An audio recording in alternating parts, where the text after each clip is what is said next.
Bonjour tout le monde, bienvenue à ce premier épisode du podcast Ma banlieue. Mon nom est Stéphanie Robillard-Sarganis, oui, c'est mon vrai nom. Vous pouvez me trouver sur Facebook et Instagram sous mon pseudonyme Steph Von Rock, qui me suit depuis quelques années maintenant. Pourquoi j'ai décidé de lancer le podcast Ma banlieue, pardon, c'était en fait pour souligner les 2 ans du blog qui vont avoir lieu, merci, le 16 octobre. Je me disais, bon, ce serait une belle façon de renouveler mon offre puis d'aller chercher un plus grand public. Donc voilà, je vous présente ma co-animatrice Marie-Lou. Allô! J'ai découvert Marie-Lou sur Instagram, mais via une amie en commun, une amitié issue du web. Et j'ai un beau coup de cœur. Merci, c'est partagieuse. Alors, je me présente. Dans le fond, c'est ça, je m'appelle Marie-Lou Côté, je suis photographe. J'écris aussi des livres pour enfants. Moi, on peut me trouver sous le pseudonyme Instagram. Non, mais moi, je suis toujours à la recherche d'un petit following de plus. Sur Instagram, Sweet Home Marie-Lou. Mais vous pouvez dire Sweet Home Marie-Lou comme ça. Ouais. Bref, en fait, je trouve ça super intéressant qu'on se présente maintenant, qu'on se nomme. Oh, j'ai oublié de dire que j'étais maman. Oui! Toi aussi, je pense? Oui! Mais en même temps, je trouve ça le fun parce qu'il ne faut pas oublier qu'avant d'être maman, on est des femmes, des entrepreneurs. Tu parles-tu de notre vie avant? Oui, notre vie avant. Ouais. Donc, oui, c'est ça, j'ai deux filles. Toi, Marie-Lou? Alors, moi, j'ai un petit garçon qui va avoir 3 ans. Ouais. Non, c'est ça, il fait partie quand même de tout ça parce que même, je te dirais, on va en parler en deuxième segment d'émission. Pas une émission. Moi, je me pense. Non, mais moi, je t'avais il est fantastique, là. Ben oui, mais c'est ça, là. C'est ça. C'est le premier pas. Non, mais dans le sens, c'est. On voit grand. On voit grand. Voilà. Bref, j'allais dire que je trouve ça intéressant qu'on nomme nos pseudonymes, comment nous trouver sur les réseaux sociaux comme étant identitaires à notre façon de se présenter. Ça amène très doucement et harmonieusement le sujet du jour. Honnêtement, aujourd'hui, on va parler de notre relation qu'on a avec Internet, la relation qu'on a avec notre téléphone intelligent, parce qu'on va se l'avouer, moi, j'ai quand même une relation, je pourrais définir ça comme une relation. Oui. Et puis, un peu tout comment notre dynamique qu'on a avec nos réseaux sociaux maintenant, la place que ça prend dans nos vies, et voilà. Et puis, on n'est pas seul. On n'est pas seul, parce qu'à chaque épisode de podcast, on va avoir des invités qui vont être en lien avec la thématique de l'émission. Je dis émission, hein? C'est ça, je te dis, je t'ai embarqué là-dedans. Alors, notre première invitée dans le premier épisode du podcast Ma banlieue, je vous présente Rachel Allard. Rachel est une vieille amie, pas vieille en termes d'âge, parce qu'elle a que 32 ans, mais vieille en termes de longévité de notre amitié. Donc, ça fait 20 ans qu'on est amis. Déjà, ça passe vite. Et Rachel, en fait, est pratiquement inactive sur les réseaux sociaux. Invisible. Écoute, moi, je savais même pas qu'elle avait 2 enfants. Fait que, Rachel, seulement les vrais amis le savent. Je vais te laisser le soin de te présenter. Donc, Rachel, maman de 2 garçons. J'ai des comptes Instagram, Facebook, etc., mais pas de pseudonyme. On peut me trouver sous mon vrai nom. Par contre, si je ne vous connais pas, je ne vous ajouterai pas. Donc, je ne suis pas dans la recherche de followers. Est-ce que je suis active sur les réseaux sociaux? Non, du tout. Je suis plus la stalker de service, disons. Puis, ça me va comme ça. J'essaie d'être présente le moins possible, en fait, d'être le plus effacée possible. Aucune photo de mes enfants sur les réseaux sociaux. Je ne dirais pas où je vais, ce que je fais. Alors, t'es vraiment l'opposé de Marie-Lou? Complètement l'opposé du mouvement, puis de vers où on s'en va, en fait, en tant que société. Ouais.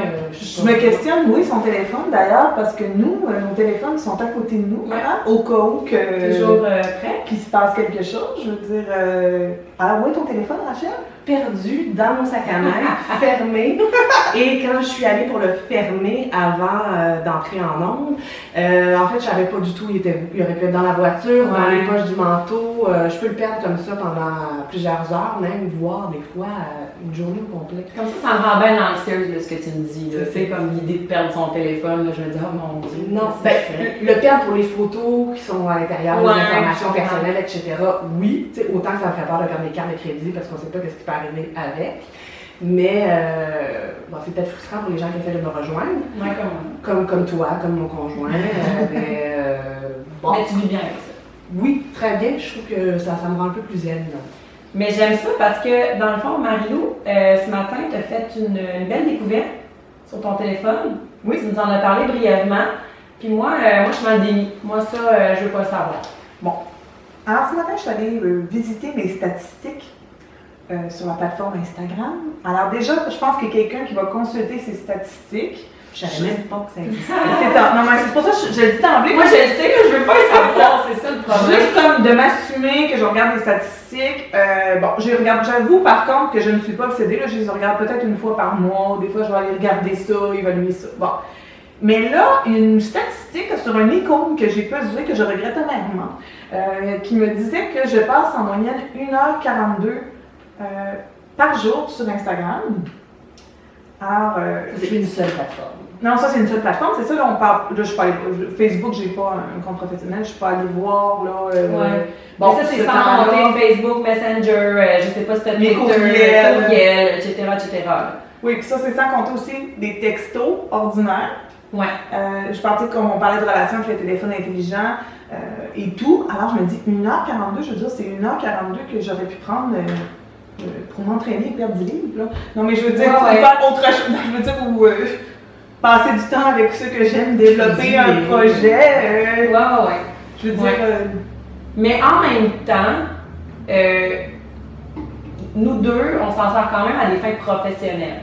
Moi en tant que blogueuse, rédactrice, toi en tant que photographe. Fait que c'est sûr qu'on a une utilisation qui est peut-être plus excessive que monsieur, madame, tout le monde qui va aller, mettons, juste regarder si le beau-frère est... Mais il faut être vu aussi dans votre milieu. Plus que vous êtes vu, plus que vous suscitez de l'intérêt. Mais j'avoue, moi, je pose presque une photo par jour. Oui. Mais en passant, c'est pas des photos, là, parce que là, à moins que vous êtes déjà sur mon compte, là. Mais est-ce que... en train de me stalker. Non, mais ce que je veux dire par là, c'est pas des photos, là... c'est quand même des photos prises de façon que j'essaie professionnelle, là, pour démontrer mon travail. C'est pas des photos, c'est pas un selfie ou la face de mon enfant pris plein de crème glacée en gros plan. Pas que j'en ai contre ceux qui font ça, mais je veux dire que effectivement, je m'en sers quand même comme outil de travail. Ça devient professionnel. Mais on peut facilement se perdre dans l'univers du web et perdre énormément de temps. Tu sais, commencer, là, tu regardes une vidéo, puis là, ça t'amène à une autre, puis c'est programmé pour ça aussi, là, pour que tu puisses passer 2 heures de ta vie à regarder des vidéos d'enfants qui rient, puis là, ça t'amène à des shots, là, des chiens, des shopping. Puis là, pouf, surtout, oui, effectivement, du shopping. Mais honnêtement, même maintenant, sur les plateformes, en tout cas, tu sais, pour le vivre aussi en tant que j'ai beaucoup de demandes en tant qu'influenceuse, effectivement, le shopping, c'est rendu que ça prend une place assez majeure. On regarde ce que les autres ont. C'est comme rendu le nouvel outil de marketing. Oui, parce que dans tes photos Instagram, tu peux identifier les compagnies. Puis tu peux même mettre le lien directement vers acheter ça. Là. Acheter ça, exactement. C'est vraiment tu dis, oh wow, j'aime son pantalon, tu cliques sur la photo, ça t'amène sur le site web de, je sais pas, 2 par 2, puis tu te dis, ah ben là, il y a des soldes. Fait que ça t'amène à une surconsommation aussi quand même assez importante. Là. Oui. Dans le fond, tout est programmé pour qu'on reste chez nous et qu'on dépense. Mais je reviens quand même, excuse-moi, je voulais revenir sur maintenant, on n'en a pas parlé aussi, quand tu disais qu'on était propulsé d'une vidéo à l'autre, les stories aussi maintenant. Moi, je dois avouer que c'est rendu que s'il n'y a rien d'intéressant à la télé, je vais me partir des stories et c'est en boucle. Là. Ouais. Les stories, alors pour ceux qui ne savent pas, c'est comme des petites vidéos. Et puis c'est rendu que les gens regardent plus les stories, qui souvent, c'est des trucs assez plus encore. Mais exemple, moi, mes photos que je mets sont souvent pas très personnelles. Ce que je veux dire par là, c'est oui, ils sont personnels. Exemple, je suis allée au citrouille, j'ai pris une belle photo, mais ça reste que derrière ça, il y a quand même une recherche artistique. Ouais. Tandis que dans mes stories, ça va vraiment être genre, allô, c'est toi, je mange ça pour souper, là. C'est toi à 100%. Oui, je dis à tout le monde que je suis en train de faire un pâté chinois et que regardez mon fils saute en bas d'une roche, là. Non, mais dans le sens que je fais des blagues, c'est-à-dire que c'est beaucoup plus personnel de ce qui se passe live dans ma vie que ma photo qui a été éditée, retravaillée, mais c'est rendu que les gens, je peux avoir 1500 personnes qui regardent mes stories puis 200 likes. Donc, il y a vraiment une recherche quand même d'aller, les gens sont vraiment stalkers de la vie privée des gens. Oui, parce qu'en même temps, je t'aime beaucoup Mario, mais en même temps, tu sais, quand tu regardes des stories, puis là tu te dis, bon, elle a fait un pâté chinois, elle a fait son lavage, elle a fait, puis là tu te dis, mais en quoi c'est intéressant, mais en même temps, on est tellement attiré vers ça. On veut voir la cuisine. On veut voir sa cuisine. Ah oui, elle a un très moi aussi. Fait que tu sais, on a comme ce petit côté de voyeurisme-là qui nous amène à vouloir en savoir plus, puis en même temps, on se croiserait dans la rue, puis mon Dieu, il faudrait pas qu'on se dise bonjour. C'est pour ça qu'il n'y a pas de like aussi, parce qu'on veut pas que les gens sachent ce qu'on a vu, ce qu'on n'a pas vu, ce qui nous intéresse ou pas. Fait que si on ne like pas, ok, je l'ai vu, mais tu sais, je l'ai vu. Parce que toi, c'est un peu ça, ton utilisation des réseaux sociaux, tu es un peu dans cette catégorie-là de tu vas regarder ce qui se fait ailleurs, mais tu t'en dévoiles pas vraiment sur toi. Le moins possible. C'est sûr que tu peux aussi former, je veux dire, tu choisis qu'est-ce que tu suis, qu'est-ce que tu ne suis pas. Ouais. Tu peux, par choix, suivre des choses avec du contenu ou suivre des choses super légères qui n'ont pas de contenu du tout. Là. Ouais. C'est sûr que ça, c'est un choix que tu peux faire. Mais non, moi, je suis pas très à l'aise de montrer ma vie, de montrer mes enfants, de montrer ce que je fais, qu'est-ce que je fais pas. Est-ce que tu l'as déjà été, puis là, tu as décidé de te rétracter ou tu as toujours, depuis le début des réseaux sociaux, c'est quand même récent, là? Mais ça a toujours été un bon 10 ans, là, mais c'est quand même récent, là, mettons 10 ans, c'est pas, on est encore en ajustement dans l'apprentissage de ces outils-là. Je pense que j'ai quand même toujours été relativement discrète sur les réseaux sociaux. Quand j'étais à l'étranger, dans des voyages, des choses comme ça, beaucoup de photos de paysages, de différentes destinations. Ça, j'en ai posté dans le passé, moins maintenant. Parce que j'ai pas envie de dire, de divulguer où je suis, quand je suis, avec qui je suis, combien d'amis je suis. Est-ce que c'est par peur ou c'est vraiment parce que ça te le dit pas? Tu sais, parce que des fois, on peut avoir un peu de crainte. C'est quoi l'intérêt du voisin qui sache qu'est-ce que je fais, de la fille avec qui j'allais au secondaire, ça fait 8 ans que j'ai pas parlé, sache combien j'ai d'enfants, à quoi ressemblent mes enfants, qu'est-ce que je fais mes fins de semaine, qu'est-ce que je fais pas mes fins de semaine, ma raison mais je te relance, toi tu vas voir ça. Ben, donc tu comptes, je veux dire, si pour tu vrai, mon fil, mettons, Facebook est très, tu sais, je suis abonnée à beaucoup de journaux internationaux, fait qu'il y a beaucoup de politique là-dessus, là, plus que le chat de ma voisine ou que, tu sais, veux pas, ce que tu likes, ce que tu regardes, c'est ce qui revient le plus dans ton fil. Fait que c'est sûr que ma banlieue, par exemple, je vais liker beaucoup, ça va venir dans mon fil d'actualité. Non, mais écoute, faut se le dire. Non, mais tu sais, Ouais. puis là, ces temps-ci, c'est 30. Ouais. Fait que des fois, c'est ça, je vais cacher mon téléphone. Tu décides du contenu que tu veux voir. Mais c'est sûr que si tu vas stalker quelqu'un en particulier, oui, ça va revenir dans ton fil d'actualité. Fait que ça va dépendre. Mais j'ai décidé, par exemple, d'aller chercher ces journaux-là, par exemple, d'aller manier mon fil d'actualité comme ça, parce que je trouvais que se comparer aux autres, parce que je veux pas, on fait tout le temps ça, là. On va voir les gens, les influenceurs.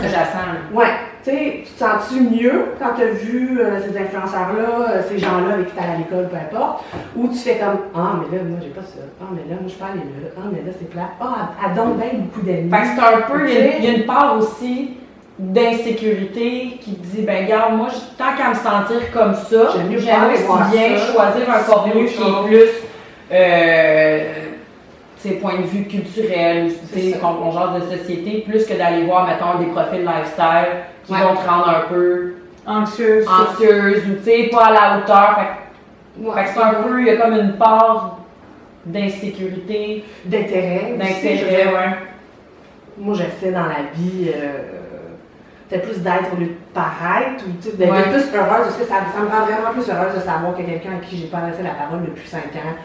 Que ce soit de bonne fête une fois par année. Puis qu'elle sait même pas, elle sait même pas que c'est ma fête, c'est Facebook qui me dit, là. C'est comme ça.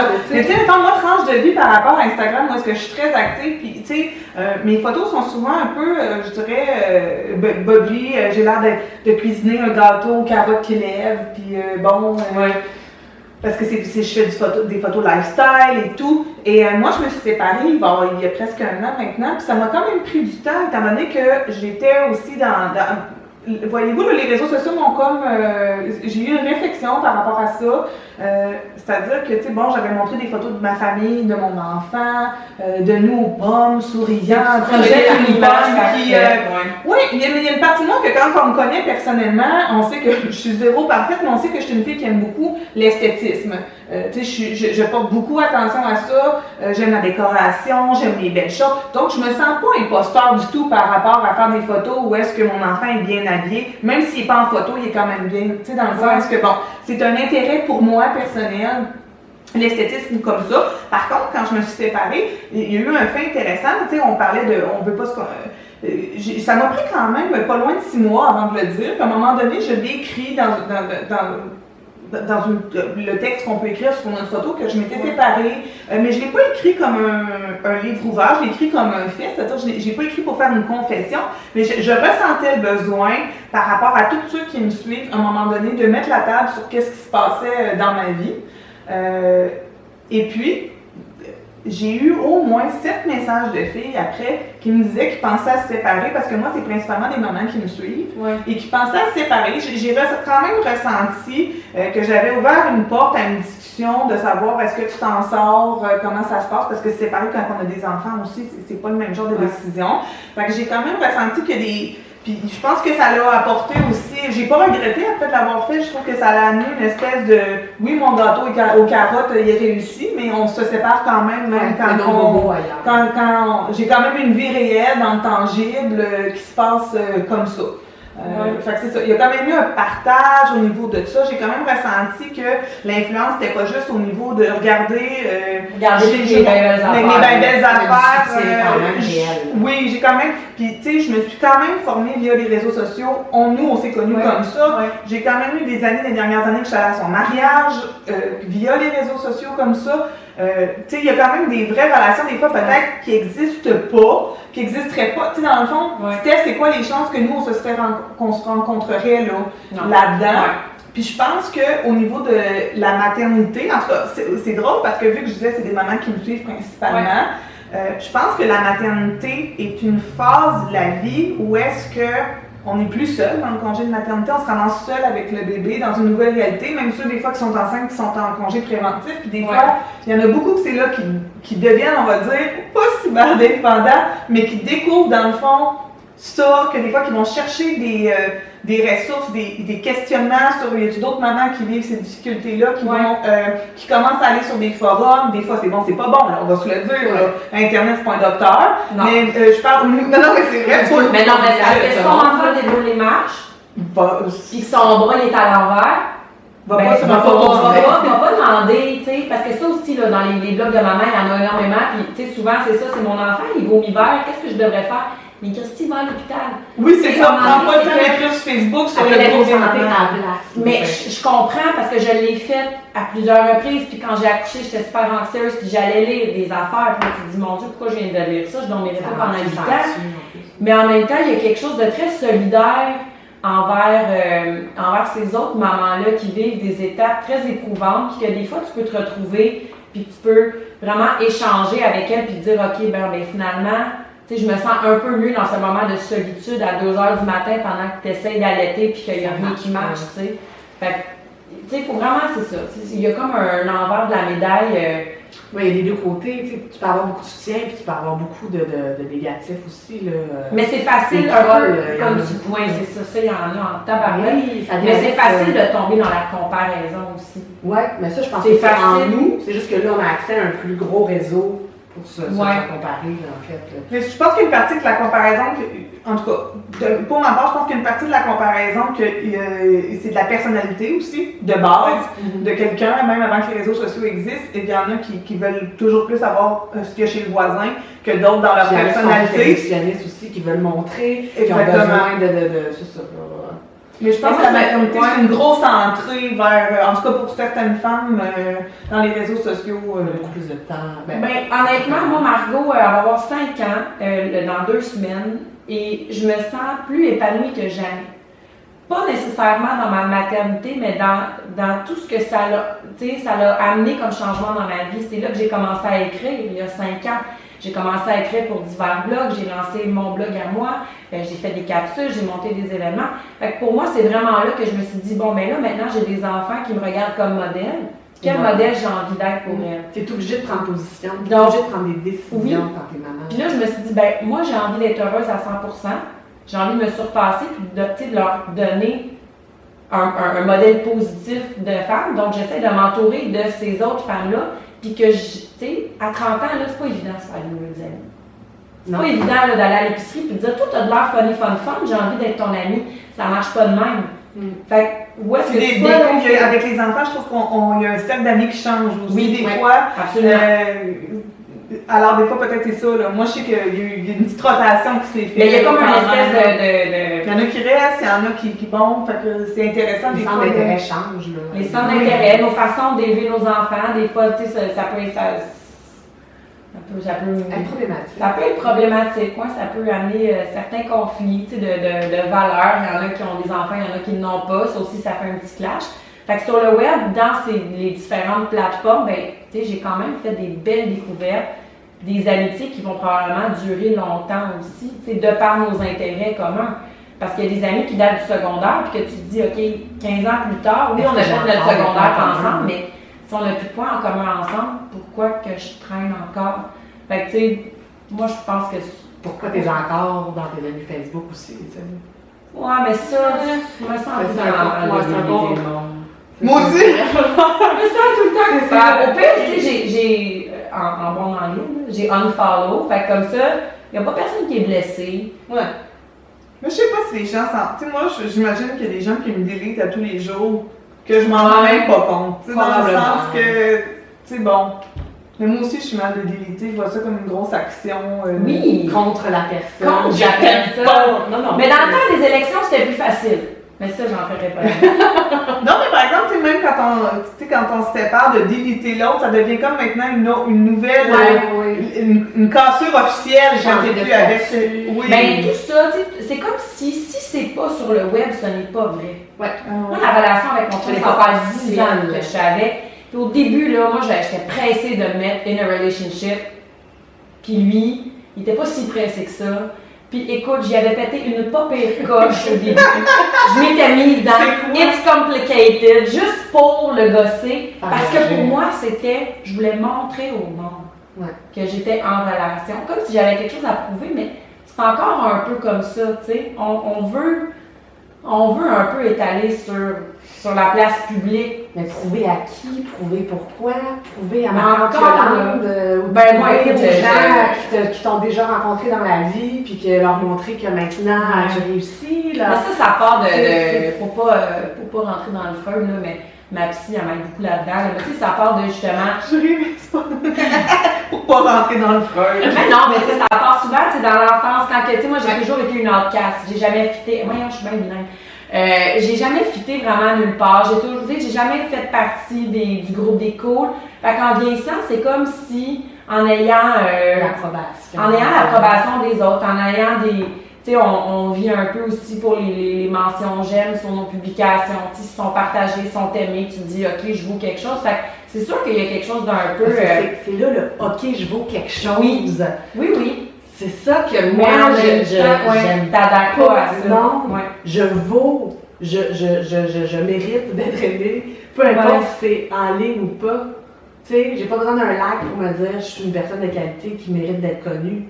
Non, mais c'est clair. les gens que je veux connaître, c'est les gens que je suis capable de regarder dans le blanc des yeux puis que je sais vraiment c'est qui. Parce qu'un profil, là, on rentre pas dans le quand c'est pour le travail, là, ça c'est autre chose, mais un profil de monsieur, madame, tout le monde, c'est quand même très, très étudié. Qu'est-ce qui monte pas. Puis même pour le travail maintenant aussi, c'est regardé. Mais par exemple, pour continuer, Rachel, je suis un petit peu, moi, il a fallu que je me repositionne, comme je disais, que je fais de l'influence. Moi, l'influence, principalement, ça m'a vraiment projeté à avoir plus de contrats photo.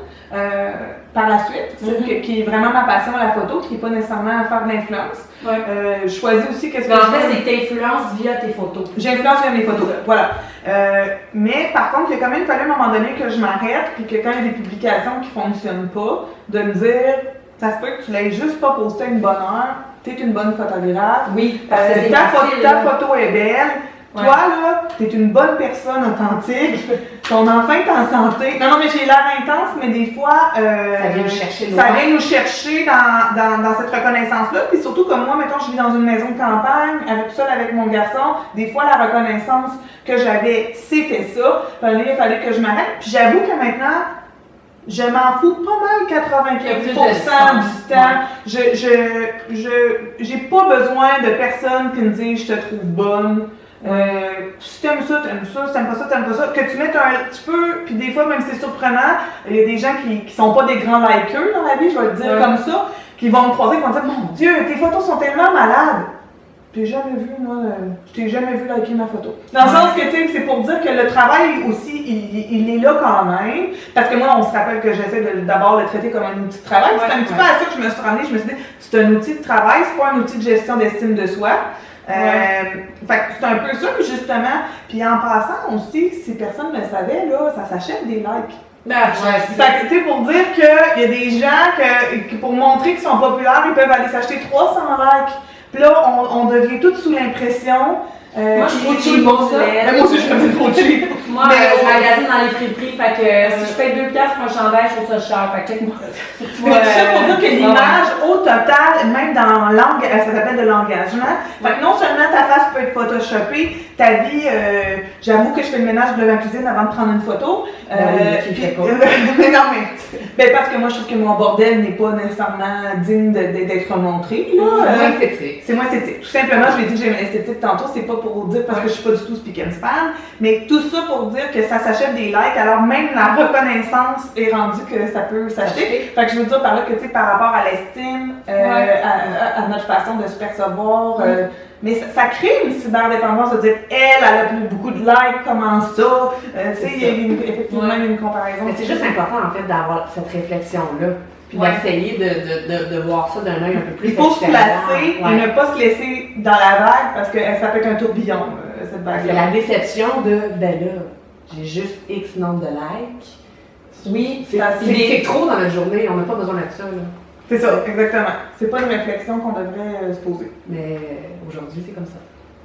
Mais je suis contente, Rachel, que tu aies été avec nous. Oui! Rachel est comme celle d'esprit, je comprends. L'autre côté de la santé. Mais ça ne se fait pas du jour au lendemain aussi. Là, je pense que tout le monde est déjà tombé dans la cyberdépendance. Mais je pense qu'on l'est tous un peu. Tu sais, là, on parle fait un sondage, excuse-moi, Steph, oui, ben oui, non, c'est bon. J'avais fait un sondage sur le blog Ma banlieue. J'avais posé une question vraiment large. Considérez-vous être cyberdépendant? Et sur 70 personnes qui ont répondu, 70% ont répondu oui. Là-dessus, je soupçonne une groupe de menteurs dans les 30% qui restent. Déni. Donc, quand même, oui, non, mais en fait. Parce que ça a l'air gros dépendant. Oui, ça a vu que j'avais cash mon téléphone, puis les premières semaines, là, c'était pas facile, là. Non, puis en même temps, tu sais, on a beaucoup parlé dans cet épisode-ci de la dépendance aux réseaux sociaux, mais il y a quand même une espèce de dépendance plus vaste que ça, tu sais. Aux écrans, aux jeux vidéo. Tu sais, tantôt on parlait métaux-médias, tu sais. Moi, je regarde métaux-médias avant de sortir dehors. Bon, là, tu vas me dire, lui, au Québec, on n'a pas au Québec, c'est ça. Mais quand même, tu sais, il y a comme des réflexes qui se perdent, qu'on se dit, tu sais, une discussion autour de la table, là, puis quelqu'un va dire, qui c'est donc qui a joué dans ce film-là? Oh, attends, je regarde. On se laisse même plus la peine de réfléchir et de se dire, hey, je vais me donner un soir. Non, ça va. Non, je pense que l'avoir sur le bout de la langue, c'est une expression qui est en voie de disparition. Oui, non, on dira plus ça. C'est Google-les. Ok, Google. Siri, qui c'est qui a joué dans. C'est encore moins compliqué, ouais. Fait que, c'est un peu ça que. Puis je veux dire, je blâme pas personne, je pointe pas personne du doigt parce que je suis la première à être super dépendante, mais en même temps, je me dis, il y a comme une réflexion intéressante qui pourrait, tu sais, nous faire un retour un petit peu aux sources, tu sais.